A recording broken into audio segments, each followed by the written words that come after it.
Hello everyone, and welcome again to the WVU Department of Emergency Medicine recording studios. This is Joe Minardi, and I'm here to go over a little bit about some of the life-saving things you can do with ultrasound-guided procedures. We're going to mostly talk about some fundamental things. We'll dive into detail on a handful of procedures, but really want to get you an introduction to a couple of things that can help you save a life when you see a sick patient in front of you in the hospital, in the ICU, or the emergency department.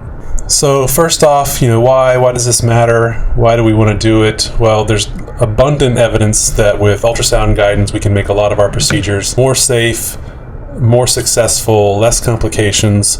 And another thing I like to point out is with the use of ultrasound guidance and the ubiquity of ultrasound equipment, we actually are able to offer a higher level of care and procedures that we otherwise may not have had a comfort level to do because we have ultrasound guidance to help us do it in a safer manner and kind of at any bedside that we can get to. And how does that work, or how does that help us out? Well, obviously we can detect abnormals. If we see an internal jugular vein that's clotted, then we're going to rethink our strategy on that. We can avoid trouble, so maybe they've got aberrant physiology that we don't expect. And then just the real time being able to visualize the target and then guide your needle towards that target makes you just much more safe, gives you much more accuracy, and a lot of times you can do these things, and even though it takes a little more time to set up and get your ultrasound and things ready, you're quicker because you can usually accomplish most of your at least vascular access procedures with a single stick instead of a couple of sticks, missing a time or two, maybe hitting the artery. You can be more efficient and have fewer complications. You just have to guess less because you can see the anatomy, visualize it in real time, and everything's there right in front of you. So we're going to go through a few fundamentals. Again, I'm going to emphasize a lot of the fundamentals because I think once you have a strong set of skills in identifying your anatomy and guiding a needle, you can then translate that to an abundance of procedures. So pretty much all medical procedures, what we're doing is taking a sharp object, usually a needle, but sometimes maybe it's a scalpel, and we're trying to get it towards a target, and then we've got things nearby that we want to avoid. So just examples of that in this internal jugular vein that is a lot of people's first foray into ultrasound guided vascular access. We have things like our target, which is the internal jugular vein, but then nearby we've got things like the thyroid gland and the carotid artery is a big thing we don't want to hit. The trachea is not far off. We've even heard of case reports of people lacerating the dura in very poor attempts at internal jugular vein access. So hopefully with some good fundamental skills and ultrasound guidance, we can avoid mistakes and problems like that. Our targets can be anything. We're going to talk a lot about some of the vascular access targets, but again, once you have a fundamental set of skills, you can translate those skills to kind of any target, which is vessels. Maybe you want to inject around a nerve to get a nice regional anesthesia, joint spaces, other fluid collections in the abdomen or the chest, abscesses. Possibilities really are endless. And I do want to point out, again, ultrasound, even though it does make things a lot easier, a lot safer, it still doesn't eliminate the risk completely. It makes the risk lower. It can make you more successful, but risks are still there, and you want to be careful and do everything possible to mitigate those risks. And we all know the risks of procedures generally are infection, bleeding, and injuries to nearby structures. And one other thing I want to point out and mention is that using ultrasound to guide a procedure that you already know how to do is not just adding ultrasound to a procedure you already know how to do. I want you to think about this. If this is new for you, I want you to think about an ultrasound guided procedure as basically a new procedure because you're not really using the same skills. Say you're used to doing landmark guided subclavian catheterizations. The skills you know for that don't all really translate to the ultrasound guided procedure because your hands move in different ways, your eyes are in different places, and so the coordination and the spatial relationships all seem kind of different, and those skills don't necessarily work together. Having the knowledge and the skill of the anatomy is certainly going to help, but your hand-eye coordination, your eyes and hands all move differently. So I want you to just think about these as new procedures and learning new procedures from what maybe you knew or did before. And there's really two basic ways that we do some of these procedures, either with a static approach or a dynamic approach. And we're going to talk about those in some detail. So static is where we may identify anatomy with ultrasound. Maybe we mark it out to find the right spot, delineate exactly where our target is, and then once we've marked out the anatomy, we often will put the ultrasound probe down, do some prep, and then hopefully successfully complete our procedure. And things where we may do that are like lumbar puncture, or a lot of times joints, abdominal fluid, even the thoracic fluid. Those are examples where we may do static. And I will just point out that Obviously, these demonstrations that you see illustrated here aren't really showing very good sterile technique, so make sure when you're doing these you're adhering to your normal, usual sterile procedures and preps. And dynamic is the other one, and this is the one where your hand-eye coordination and skills really come into play, where we're actually guiding a needle in real time towards a target, and we're watching it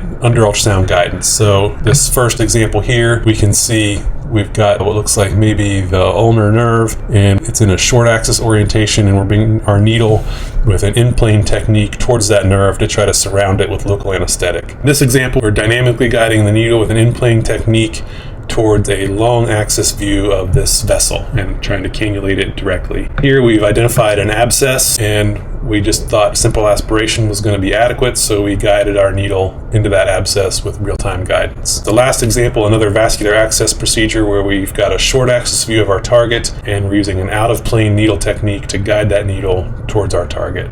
So those are examples of dynamic ultrasound guidance, and that's what we're going to talk most about, because this is what takes the most new hand-eye coordination and new procedural skills. To get into dynamic a little bit more, we're going to want to get some terminology kind of clear in our minds so we all are talking on the same page about the same things. So we want to be really clear about some of the terminology that we use, and one of the first things is recognizing how our needle is oriented in relation to the ultrasound beam itself. And there's really only two options for this. There may be some variations out there, but our main two options for needle orientation in relation to the ultrasound beam are in plane or out of plane. In plane is what we see in this first example here, where the needle passes through and stays within the ultrasound beam for the duration of our procedure along its whole course. And it should look something like this on our screen, where we can see the entire length of the needle as it's approaching towards our target. So that's called an in-plane needle technique. And when we talk about in-plane, we're talking about how the needle relates to the ultrasound beam. The other major technique is this out-of-plane technique, where the needle crosses through the ultrasound beam on its way towards a target, and all we can really see of that is a bright white dot on our screen with maybe some artifact behind it. One thing I want to point out with this is the needle looks the same whether we're viewing it at this point, or up here. So we'll talk about a few little things to do to help us actually figure out where the tip of the needle is and then guide it sequentially towards our target. In plane versus out of plane is referring to our needle and how it's related to the ultrasound beam. So that's one big fundamental point. And then here are just other cartoon examples of kind of the same thing. So in plane, we hopefully see the full length of the needle along its whole course. And with out of plane, usually we've got it lined up in the center of our ultrasound probe. Some of the probes have nice little center markers that help us, and hopefully we see it coming down the center of a screen as a little dot, and a lot of our ultrasound screens will have little center markers here that help us as well to line that up towards our target. The next big thing is our target and how the target itself relates to our ultrasound beam. Now, this doesn't apply to every target, because some targets are just big blobs of fluid, like an abscess or ascites or something like that. But when we're talking about vessels or maybe nerves or some other structures, then our target and its orientation and how we approach it makes a significant difference. We may refer to our target in a short axis or a long axis, and that's how it relates to our ultrasound beam. And here's this example here of the median nerve, where we've lined it up in a short axis, so we may approach that with our needle to inject anesthetic around it and give us local anesthesia in the median nerve distribution. We don't really do this very often for nerves, but it is possible we would want to line this up in a long axis and then bring our needle towards it to, again, surround it with local anesthetic. What we're talking about here with short axis versus long axis is how our target relates to the ultrasound beam, not the needle. And we're going to spend a fair amount of time on vascular access, because that's one of the most important things where ultrasound can help you and be one of the most life-saving things you can do in gaining access. The way we usually pair vascular access is we use an out-of-plane needle technique with a short axis view of our target, and that's what that may look like on the screen. And here's kind of how the hands might look, although this technique I'm not crazy about, because these hands are not stabilized against anything, because I think they're just trying to demonstrate to you the needle and the probe. But ideally, these hands should be stabilized against some kind of rigid surface if possible. The other common pairing with vascular access is where we get a long axis view of our target vessel, and then we utilize an in-plane needle technique to guide that needle along its whole course towards our target vessel. So those are some of the most common pairings for vascular access. In-plane needle, long axis target, or out-of-plane needle, short axis target. Then just to demonstrate how we can vary these, and we commonly do this with nerve blocks, which we're not really going to talk about today, but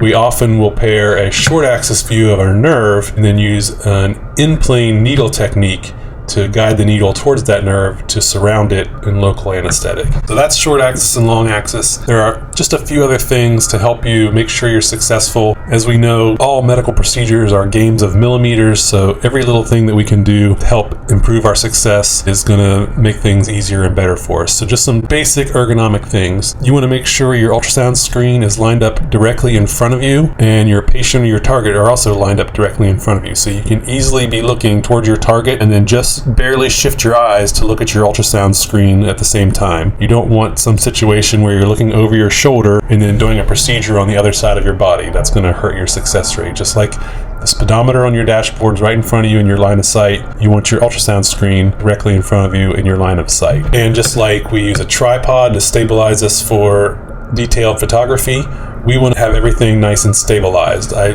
will mention stabilizing our limbs on rigid surfaces whenever possible.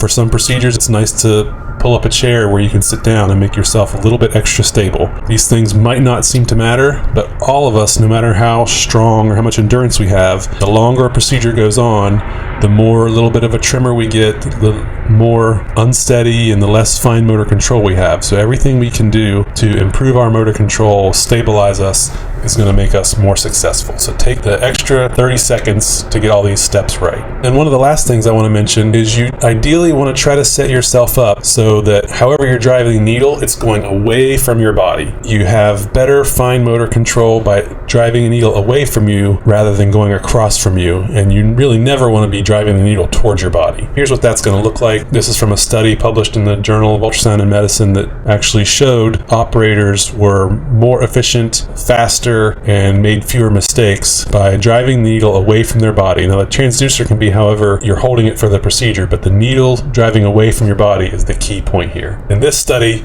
they compared that to holding the probe with this orientation. Probe isn't what's key, but driving the needle across your body is less effective, more mistakes, less motor control. So this is not what you want to do. So try to line up your ultrasound screen, align yourself in with regards to the patient so that you can be driving your needle away from your body, and you're going to be more successful. So for this next part here, we're going to bring in a couple of really brief fundamental ultrasound guidance technique videos that we put together for you. So take a look at these, and I hope that they are useful for you. I will also point out that we are not using our proper sterile technique.